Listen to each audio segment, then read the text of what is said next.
The rain had been hammering against the windshield for 3 hours straight, turning the city lights into smeared streaks of neon red and yellow that danced across the wet asphalt like ghosts.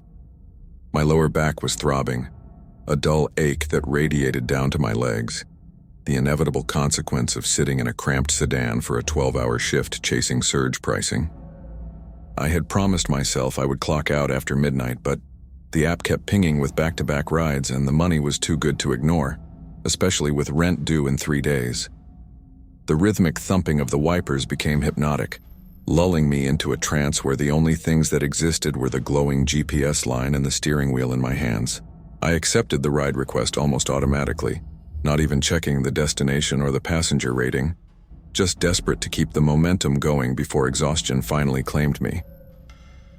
The pickup location was an old office park on the edge of the industrial district, a place where the buildings looked abandoned even during the day. When I pulled up to the curb, the passenger was already waiting, standing perfectly still under the awning of a building with dark windows, looking like a statue carved out of the gray night.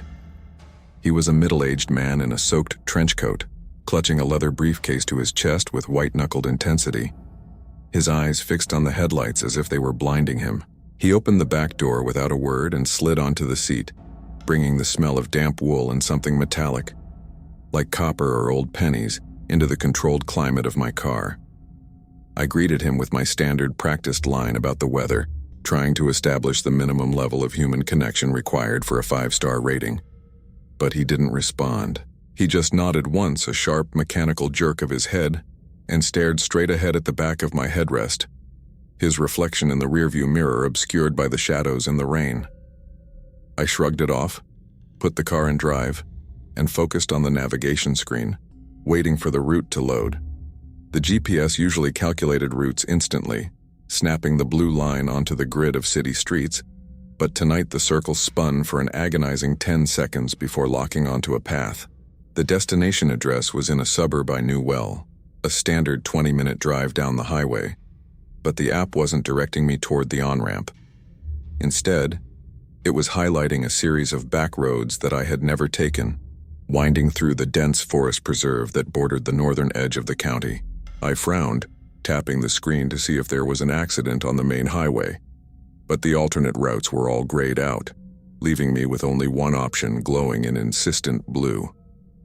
The street name at the top of the screen changed from Main Street to Turn Left onto Old Mill Road, a name that didn't ring any bells despite my 5 years of driving in this city. I hesitated at the intersection, my blinker clicking in the silence, but the passenger shifted in the back seat, a rustle of wet fabric that sounded like a silent command to move.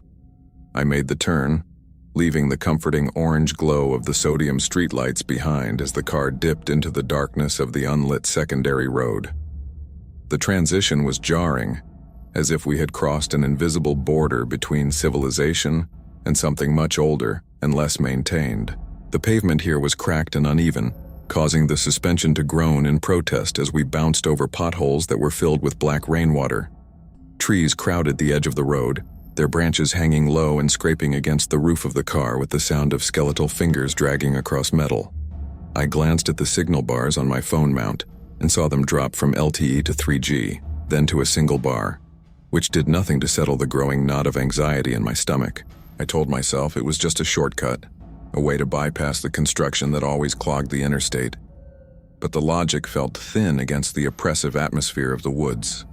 The silence in the car became heavy, a physical weight that pressed against my ears, amplifying the sound of the tires crunching on loose gravel and the engine's low hum. I checked the rearview mirror again, expecting to see the passenger on his phone or looking out the window, but he was still staring forward, his eyes unblinking.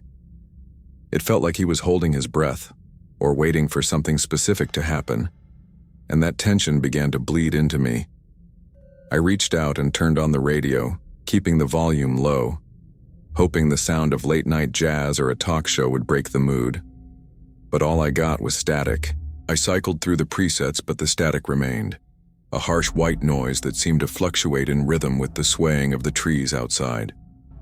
I turned it off abruptly, the sudden return to silence feeling even louder than before, and gripped the steering wheel tighter.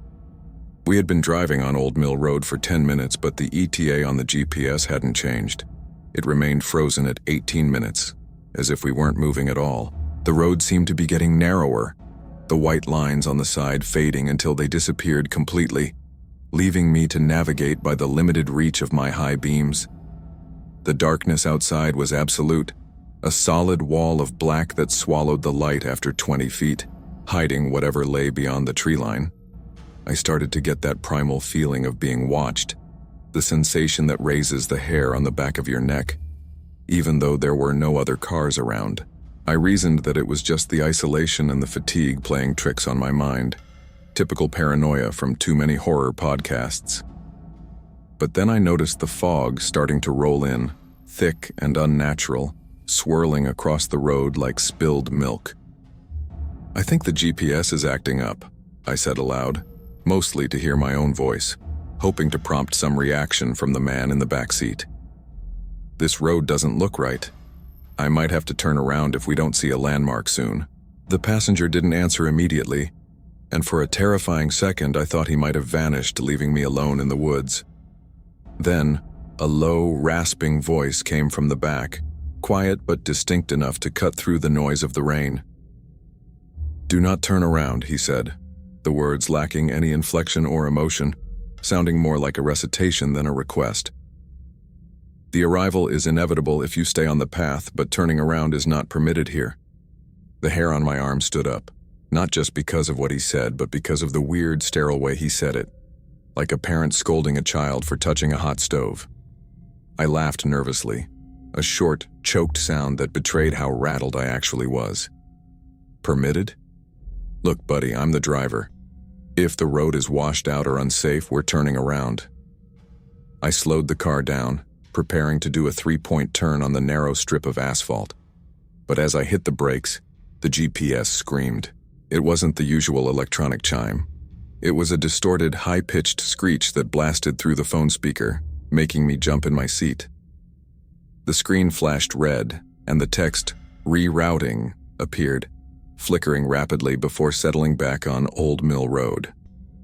I looked out the window, trying to gauge if there was a ditch on the side of the road, and that's when I saw the first thing that didn't make sense. We passed a rusted mailbox, distinct because it was shaped like a barn, leaning precariously to the left. It was a unique detail, something you'd notice on a rural drive. But the problem was that I had already passed that exact mailbox 5 minutes ago. My mind raced to find a rational explanation. Maybe there were two neighbors with the same eccentric taste in mailboxes, but deep down, I knew that wasn't it. The road wasn't just straight. It felt like a loop, or like the scenery was repeating itself on a loop while the car stayed stationary. I pressed on the accelerator, a sudden urge to get away overpowering my caution, and the engine roared as we sped up. The fog grew denser, obscuring the trees and turning the world into a gray tunnel, and the feeling of claustrophobia became intense. I glanced at the passenger again, and this time he was smiling, but it wasn't a smile of amusement. It was a tight, strained expression, showing too many teeth, his eyes wide and fixed on the darkness rushing past the windows. "We are approaching the threshold," he whispered, his voice trembling with a mix of fear and anticipation. I slammed on the brakes, bringing the car to a skidding halt in the middle of the empty road, my heart pounding against my ribs like a trapped bird. "Get out," I said, turning to face him, my voice shaking. "I'm canceling the ride. You need to get out." But he didn't move. He just pointed a trembling finger toward the windshield where the headlights illuminated a massive iron gate blocking the road ahead. The gate was an architectural anomaly, a towering structure of wrought iron twisted into agonizing shapes that looked like vines choking the life out of each other. It soared at least 20 feet into the canopy, disappearing into the fog, and the metal was slick with rain, reflecting my headlights like spilled oil. There was no fence attached to it, just this massive barrier standing alone in the middle of the woods, yet the density of the trees on either side made driving around it impossible. My fight-or-flight response kicked into overdrive, screaming at me that this was a trap, a dead end engineered by someone with bad intentions. I slammed the gear shift into reverse, my hand trembling so hard I nearly missed the stick, desperate to put distance between us and that gate. I pressed the gas pedal, expecting the familiar lurch of backward momentum, but the car didn't move. The engine revved high and shrill, the tachometer redlining, but the tires just spun helplessly on the wet asphalt. It felt as if the road itself had turned into ice, or as if something heavy had latched onto the rear bumper, holding us in place against the laws of physics. Panic flared hot in my chest, a suffocating heat that clashed with the cold dampness of the cabin, and I slammed my foot down again, smelling the acrid scent of burning rubber. "It is useless to resist the entry," the passenger murmured, his voice now devoid of that earlier robotic tone, replaced by a wet, gurgling sound of pure despair. "The toll has already been calculated." I spun around to scream at him, to demand he tell me what was going on, but the words died in my throat when I saw his face illuminated by the dome light I had frantically flicked on. He was weeping, silent tears cutting tracks through the grime on his cheeks, but his eyes were still locked forward, wide and unblinking, fixed on the iron gate. He wasn't threatening me. He was terrified, clutching his briefcase like a shield, his knuckles white and trembling violently against the leather. This wasn't a robbery or a carjacking. He was just as trapped as I was, perhaps even more so because he seemed to understand the rules of this nightmare. I turned back to the dashboard, my fingers fumbling with the door lock button, hammering it repeatedly, but the locks refused to disengage. The GPS screen flickered again, the map dissolving into static before reforming with a new, terrifying clarity, zooming in on the area beyond the gate. The destination pin wasn't a house or a business anymore. It was a simple, ominous skull icon, pulsing with a slow, rhythmic beat that matched the pounding in my ears. "Turn around immediately," flashed across the top of the screen in red block letters, contradicting the blue route line that pointed straight through the iron bars. It was a glitch, it had to be, a conflicting code in the software, but the timing felt sadistic, like the technology was mocking my inability to leave. I tried to force the door handle, throwing my shoulder against the plastic, but it held fast as if welded shut from the outside. Suddenly, a sound pierced the heavy silence of the woods, rising above the hum of the engine and the drumming rain. It started as a low, mournful tone, like wind blowing over the mouth of a glass bottle, but it deepened into a rhythmic thudding that shook the frame of the car. I looked at the rearview mirror and gasped. The darkness behind us wasn't empty anymore. Faint, pale shapes were emerging from the tree line, humanoid but indistinct, moving with a jerky stop-motion quality that made my stomach churn. They weren't running. They were shuffling, blocking the road we had just come from, a wall of silent figures cutting off the only retreat. "They are the witnesses," the passenger whispered, finally tearing his gaze away from the gate to look at me, his eyes bloodshot and filled with a pitiable plea for forgiveness. "They come to ensure the transaction is completed. They don't interfere, they just watch." His explanation did nothing to calm me. If anything, it solidified the reality that I had driven into a ritual I didn't understand. I honked the horn, a long, desperate blast that echoed through the trees, hoping to scare them off or alert a passing car on a distant highway. The sound was swallowed instantly by the fog, deadened as if we were inside a soundproof booth, and the figures didn't flinch, didn't pause, didn't react at all. Then, with a groan of metal that sounded like a dying beast, the massive iron gates began to swing inward. There were no motors, no chains visible, just the sheer impossible weight of the iron grinding against the stone pillars, opening a maw into the darkness beyond. The movement was slow and deliberate, an invitation that felt more like a command, and as the gap widened, a cold draft swept through the car, chilling me to the bone despite the windows being up. The smell changed instantly, the scent of rain and pine replaced by something cloying and sweet, like rotting flowers and stagnant water. The GPS voice spoke then, not the robotic female voice I was used to, but a distorted, deeper synthesis. "Proceed to the destination." I took my foot off the brake, intending to keep it planted firmly on the floorboard, but my leg spasmed, a violent twitch that felt like an electric shock. The car lurched forward, rolling slowly toward the open gate, drawn in by a slight decline in the road that I hadn't noticed before. I stomped on the brake with both feet, standing on the pedal, but the hydraulics felt mushy and unresponsive, the car continuing its slow, inexorable crawl. It wasn't just gravity. It felt like magnetism, a force pulling the ton of steel and glass into the throat of the property. I grabbed the emergency brake and ripped it up, the ratchet clicking loudly, but the wheels dragged across the wet pavement, refusing to stop. We crossed the threshold of the gate, and the moment the rear bumper cleared the iron line, the heavy doors slammed shut behind us with a boom that shook the chassis. The sound was final, a prison cell locking, and the headlights flickered out for a second before buzzing back to life, illuminating a landscape that was drastically different from the woods outside. The trees here were dead, white and leafless, their branches reaching up like bleached bones against a sky that seemed lighter, a bruised purple rather than black. The road surface changed from asphalt to cobblestone, uneven and slick, vibrating the steering wheel in my hands with a bone-rattling intensity that made my teeth ache. "We are here," the passenger said, and for the first time, he opened the briefcase he had been guarding so zealously. I glanced over expecting a weapon or money, but the interior was lined with black velvet, nesting a single ornate object that looked like an antique hourglass, but the sand inside was black and moved upwards, defying gravity. "I am sorry," he said, looking at the hourglass with a mix of reverence and horror. "I didn't choose the driver. The app chose you because you were the most desperate." He looked up at me, and I saw that his nose was starting to bleed, a dark trickle running over his lip. "You have debts, don't you? That's why you're driving at this hour. That's why the algorithm picked you to pay the toll." The accusation hung in the air, heavy and suffocating, mingling with the scent of decay that permeated the cabin. "Debts?" I choked out, the word feeling foreign in my mouth, though the reality of it was a constant, crushing weight on my chest every waking moment. He knew somehow, this stranger, this passenger who smelled of wet wool and fear, knew about the maxed-out credit cards and the final notice letters piled on my kitchen table.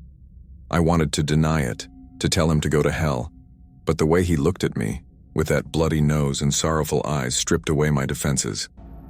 "It doesn't matter how you know," I snapped, my voice cracking. "Just tell me how we get out of here. I'm not paying any toll with my life."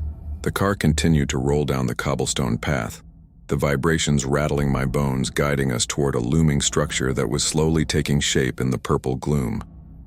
It was a house, if you could call it that. A sprawling, Victorian monstrosity with turrets that stabbed the sky and windows that glowed with a sickly yellow light. It looked like a tumor made of wood and stone, growing out of the dead earth, and every instinct I had screamed that nothing human lived inside. The passenger didn't answer my question. He just watched the hourglass, mesmerizingly focused on the black sand trickling upward. "The toll isn't money," he whispered, his voice barely audible over the rumble of the tires. "It's time. They take the time you owe." I tried the steering wheel again, wrenching it hard to the left, aiming for the dead trees, willing to crash the car if it meant stopping this descent. The wheel turned, but the car didn't respond. We were on rails, locked into a trajectory that led straight to the rotting portico of the mansion. The dashboard lights began to strobe, the speedometer spinning wildly from 0 to 100 and back, and the radio burst to life with a cacophony of voices. It wasn't static anymore, it was snippets of conversations. My conversations. I heard my voice arguing with my landlord, begging for an extension. I heard myself lying to my mother about my job. I heard the desperate prayers I whispered in the dark when sleep wouldn't come. The invasion of privacy was absolute and terrifying, a sonic montage of my own failures playing on a loop, broadcasting my shame to this nightmare world. The passenger closed the briefcase with a snap, the sound sharp like a breaking bone, and wiped the blood from his lip with the back of his hand.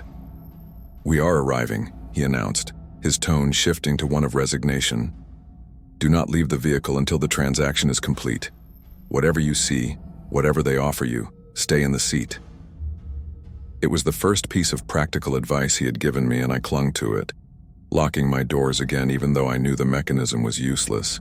The car rolled to a halt directly in front of the mansion's main stairs, the engine cutting out instantly, plunging us into a silence that was even worse than the voices. The house loomed over us, its facade peeling and gray, looking like skin that had been dead for a long time. The massive double doors at the top of the stairs creaked open, revealing a hallway bathed in that same nauseating yellow light. A figure stepped out onto the porch, tall and impossibly thin, wearing a suit that looked tailored from shadows. It had no face, just a smooth, pale surface where features should be, and it extended a hand toward the car in a welcoming gesture that made my skin crawl. Is that the recipient?" I asked, my voice trembling so hard I could barely form the words. The passenger nodded slowly, clutching his briefcase to his chest again. "He is the collector. He collects the lost hours. The time you waste, the time you kill, the time you steal." The figure began to descend the stairs, moving with a fluid grace that was entirely inhuman, its long limbs bending at odd angles. It didn't walk so much as flow down the steps, closing the distance between the porch and my car with terrifying speed. I pressed myself back against the seat, trying to become part of the upholstery, wishing I could disappear. The figure stopped at the rear passenger window, the one next to the man with the briefcase. It didn't knock. It simply placed a long, pale hand against the glass. The window rolled down on its own, the motor whining in protest, exposing the interior of the car to the freezing, stagnant air of the estate. The smell was overpowering now, like a grave that had been freshly opened. The passenger didn't look at the entity. He just held out the briefcase with trembling hands. "The delivery is here," he said, his voice flat. "As agreed. My time for his." I froze. "What?"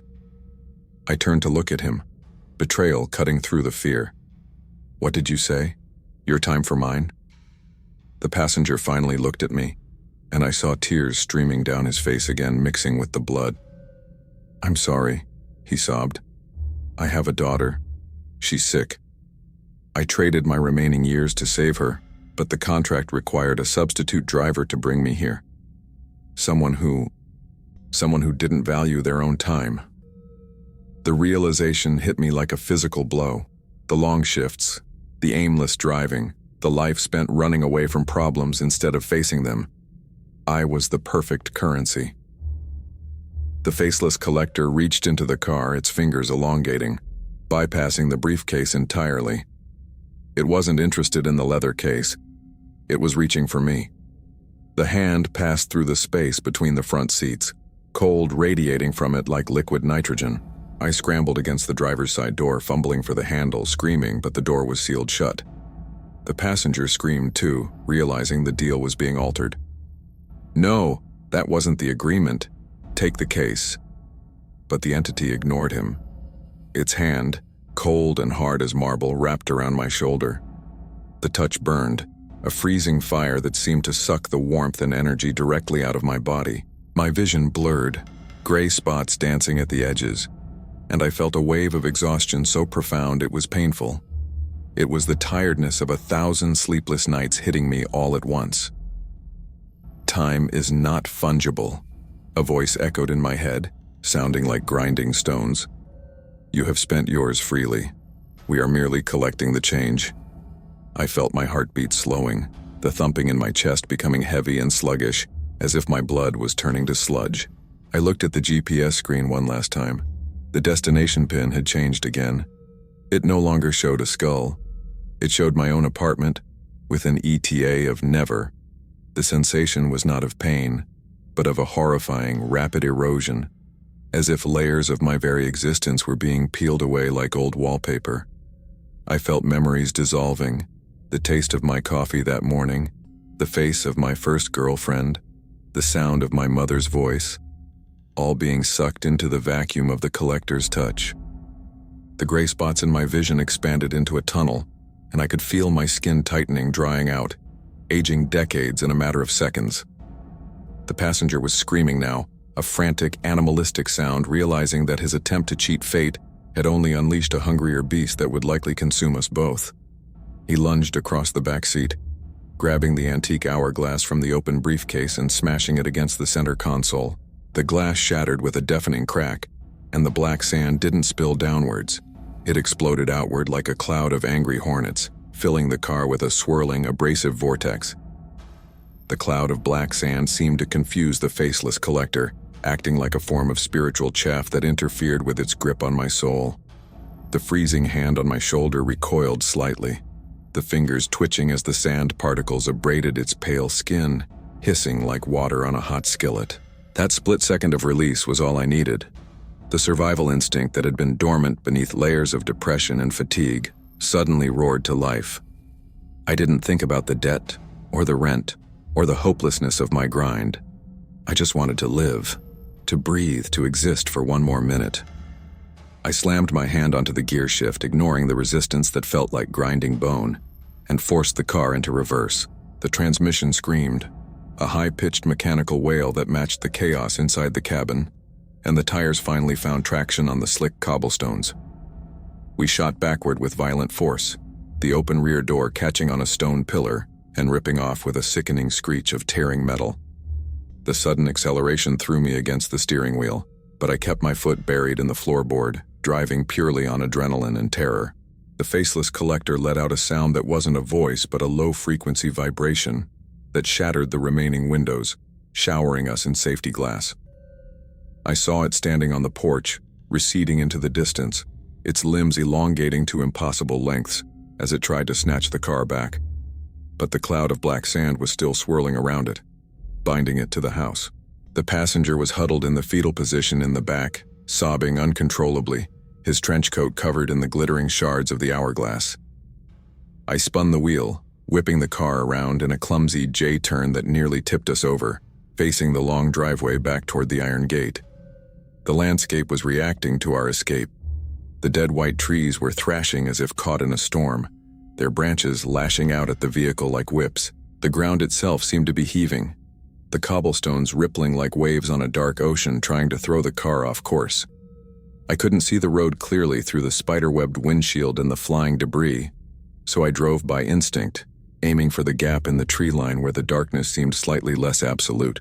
The witnesses, those pale figures from the woods, were no longer passive. They were running alongside the car, their mouths open in silent screams, clawing at the metal. The iron gate loomed ahead, but it was closing, the two massive halves swinging shut to seal the property forever. There was no time to stop, no room to maneuver around it. My only choice was to thread the needle or die crashing against the bars. I gripped the wheel until my knuckles cracked, screaming a wordless challenge at the nightmare world, and aimed for the narrowing gap. The speedometer climbed, 40, 50, 60, the engine whining in protest as we hurtled toward the closing jaws of the estate. The passenger yelled something unintelligible, covering his head just as the front bumper smashed into the meeting point of the gates. The impact was cataclysmic, a thunderclap of steel on iron that threw me forward against the airbag, which failed to deploy.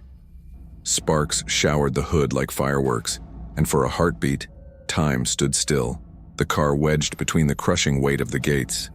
Then, with a groan that sounded like the earth splitting, the lock mechanism shattered and we burst through, flying out of the purple gloom and back into the heavy, driving rain of the real world.